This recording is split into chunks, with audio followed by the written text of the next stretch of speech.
In a complete shocker that no one could have predicted during a gun safety demonstration, a person was shot by the gun safety instructor. Of course! Because it happens every week. But no, he's responsible. He knows what he's doing. Don't worry. His name is Instructor Phillip Rushing. He had just replaced his rubber training gun with a real pistol at the end of class when someone asked about how to handle an attacker with a knife. Now, to his credit, in terms of his bravery, Tom Smith, a family pastor at the House Modesto, who also helps with church security, volunteered to act as the attacker. During the role-playing scenario, Rushing pulled out his weapon and shot Smith in the waist, above the hip, demonstrating what not to do, perhaps. And so he's alive. He's not dead or anything, but he was shot when, I don't know why you had ammunition in your gun during the gun safety demonstration. When they were asking you about knives, not knives in particular, I don't know why you pulled out the gun. But to their credit, the community is being so rational and reasonable about this. We've got Glenn Bertow, a senior pastor, who says, nobody holds any animosity to anybody. It was an accident, so no one is angry. No one's upset. Which, look, I understand. You know these people. You like these people. It's not intentional that he tried to shoot him in the waist or whatever.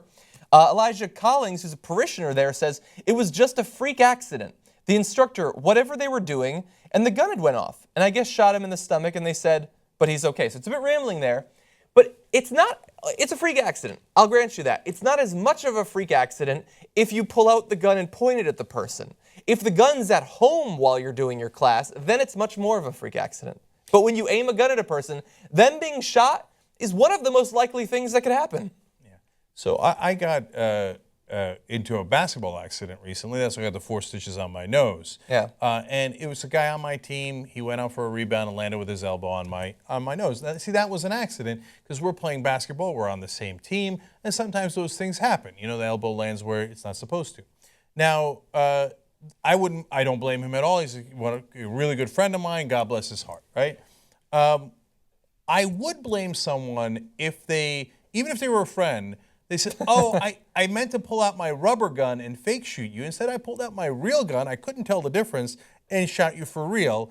And we're super lucky that it didn't hit an organ. Otherwise, you'd be dead. Yes. Right? Yeah, that's also an accident. But what I'd be pretty pissed about, I think you get to be pissed about that accident. I would have been clued in by the fact that the gun you pulled out had a working trigger.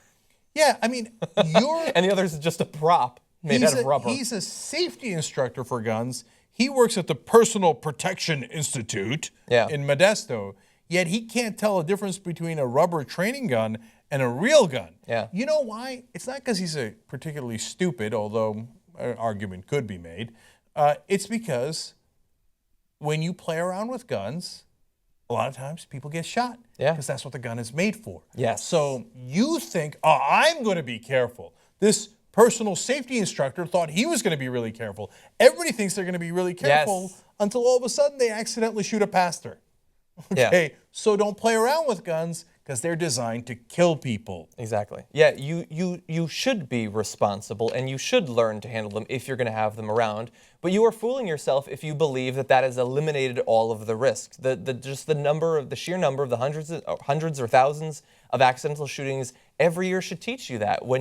Like my uncle was a gun owner, responsible gun owner. I came across his pistol when I was a kid at one point. I didn't pick it up. I could have picked it up. If I picked it up, I might have shot myself or another person. Luckily, I avoided that. But when you have guns around, people are human. They forget it in the bathroom at some point, or they go to clean it and they don't remember that it's actually loaded.